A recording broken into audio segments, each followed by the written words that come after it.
ঘটনাটা উনি অপারেশন থিয়েটারে উনি দেখতে গেছেন, হ্যাঁ? তো আমি ওখানে অপারেশন থিয়েটারেই আছি। কারণ আমরা সবসময় ক্যাজুয়ালটি ডিপার্টমেন্টেই থাকি। হ্যাঁ? পাশে থাকি বা ওখানে ওই থাকি পাশের রুমে থাকি, ওখানে সবসময় আমাদের মনোযোগ ক্যাজুয়ালটিতে থাকে। কারণ কখন কোন দুর্ঘটনা কোনো কি হয় আমরা সবসময় প্রস্তুত থাকি। মানসিকভাবে প্রস্তুত থাকি যে একটা দুর্ঘটনা হলে যেখানে এখানে কোনো না হয়। গত 16/8/2023 থেকে আমি আছি। এই পর্যন্ত কোনো দুর্ঘটনা বা কোনো কিছু কেউ কারো মিসবিহেভ করছে বা ক্যাজুয়ালিটিতে ভাঙচুর হয়েছে বা কোনো কিছু এরকম হয়নি। আমি খুব সুষ্ঠুভাবেই পরিচালনা করতেছি। আমাদের পরিচালক স্যার এবং আমাদের মানে সহকারী পরিচালক স্যার এবং ডেপুটি ডিরেক্টর স্যার এনাদের মানে তত্ত্বাবধানে আমরা খুব সুন্দরভাবেই চালাচ্ছি।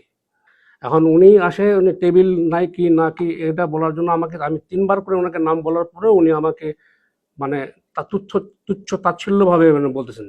আমার কিন্তু চাকরি বেশি দিন নাই। আমি মানে আর ১ বছর পরেই আমি পিআরএল এ চলে যাব। কারণ আমি অনেক সিনিয়র।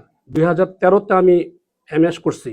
আমাকে ২০২৫ অ্যাসিস্ট্যান্ট প্রফেসর বানাইলো। আমি জেনারেল সার্জারিতে যদি এমএস করা থাকে, এখন আমি জেনারেল সার্জারিতে অপারেশন থিয়েটারে আমি মানে ভিতরে হাসপাতালের ভিতরে কোনো অপারেশন করার এখন আমার সৌভাগ্য হয়নি বা দুর্ভাগ্য হয়নি, যেটাই হোক। আমাদের যে এই যে আমার প্রেক্ষাপটটা এটার জন্য দায়ী আমি মনে করি যে কর্তৃপক্ষের অবহেলা। মানে আমাদের এরকম করে আরও ম্যান পাওয়ার আছে যেগুলো আমরা কাজে লাগাতে ব্যর্থ। যে আমাদের সঠিক লোককে সঠিক জায়গায় কাজে আমরা দিতে পারি না। আমার গাইনি ডিপার্টমেন্টের ডাক্তার এখানে আবার জেনারেল এখানে আছে, তার উচিত গাইনি ডিপার্টমেন্টে কাজ করা। এইগুলো মিসম্যানেজমেন্ট যে পোস্টিংয়ের নামে এগুলো আমি দেখি যে আমার মানে আসলে মানে কি বলবো, স্বাস্থ্য সেবাটা পুরাটাই একটা করে উদ্ভট উটের পিঠে চলতেছে এরকম মনে হয় আমার কাছে। হ্যাঁ, যে আমি হেলথ সাব সেন্টার থেকে এ পর্যন্ত উঠে আসছি, সাব সেন্টারে দেখি যে কোনো ওষুধপত্র চুরি হয়ে যায়।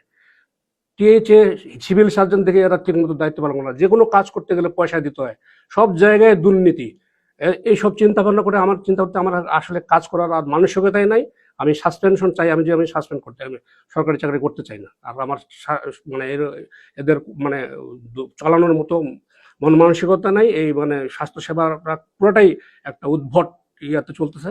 আর স্বাস্থ্য যারা রাজনীতি করে, পলিটিক্স করে, তারাও এই পলিটিক্সের সময় আসে খোঁজ খোঁজ নেয়, তারপরে আর কোনো আলোচনা হয় না, এইসব নিয়ে ইয়ে হয় না। আর গবেষণা এই দেশে সঠিকভাবে হয় না। ওটা ফলস, একটা নীলক্ষেতের জায়গায়, নীলক্ষেতে ওখানে সবাই রিসার্চ পেপার জমা দেয়, জমা দিয়ে এগুলো করে, সত্যিকারের কোনো রিসার্চই হয় না। সম্পূর্ণটাই একটা ভ্রান্তির মধ্যে চলতেছে স্বাস্থ্যসেবা। এই জন্য আমি এগুলো খুব ত্যক্ত বিরক্ত। এবং এই লোকের ব্যবহার আরো আমি গুরুজনের মতো মনে করছিলাম যে আমাদেরকে গাইডলাইন দিবে। উনি আসে বলে যে এটা কি সেটা কি, এই মানে টুল কেন নাই নাই, এটা ব্যাপার। উনি বলছে আপনার কি কি দরকার, উনি যদি বলতো তাহলে আমি বলতাম যে স্যার আমাদের এরকম আরো এরকম দরকার, এরকম এরকম সমস্যা হলে আমরা আরো আপগ্রেডেড ভাবে কাজটা করতে পারি। আমি প্রতিদিন আসি, দিন রাত আসি, কোনো সমস্যা হলে রাত্রে ৩টার দিকে ৪টার দিকে ছুটে আসি। এগুলো কোনো মূল্যায়ন হয় না। উনি উনি বায়োমেট্রিক নিয়ে চিন্তা করে, বায়োমেট্রিক দিয়ে আমাদের কি ব্যাপার, ২৪ ঘন্টায় আমরা আসি, ২৪ ঘন্টায় আমরা রিলেটেড থাকি, এতদিন যাবত চিকিৎসায় জড়িত আছে। আমার বিহেভ শেখানো, আমার লাইফ শেষ, এখন আমার চাকরি শেষের দিকে। আজকে আমার ফ্রেন্ডরা সবগুলো প্রফেসর হয়ে গেছে বিভিন্ন সেক্টরে। আমার বিভিন্ন কারণে হয়নি। আমি ট্রেনিং পোস্ট পাইতে ৫ বছর দেরি করা লাগছে আমাকে। ট্রেনিং পোস্ট পাইতে ৫ বছর দেরি করতে হয়েছে আমাকে। যে এগুলো ডিজি অফিসে, আমার ডিজি অফিসে ডিজি দেখায় কি যে ট্রেনিং আপনি আপনি যান নেতাকে ধরেন, নেতাকে ধরে ট্রেনিং পোস্ট নেন, এই ধরনের কথাবার্তা ডিজি অফিস থেকে আমরা শুনতে হয়। তাই সবকিছু মিলে আমি এখানে মানে স্বাস্থ্য সেবাটাকে মনে করি যে উদ্ভট উটের পিঠে চলতেছে। এদের মানে সক্ষম কেউ না।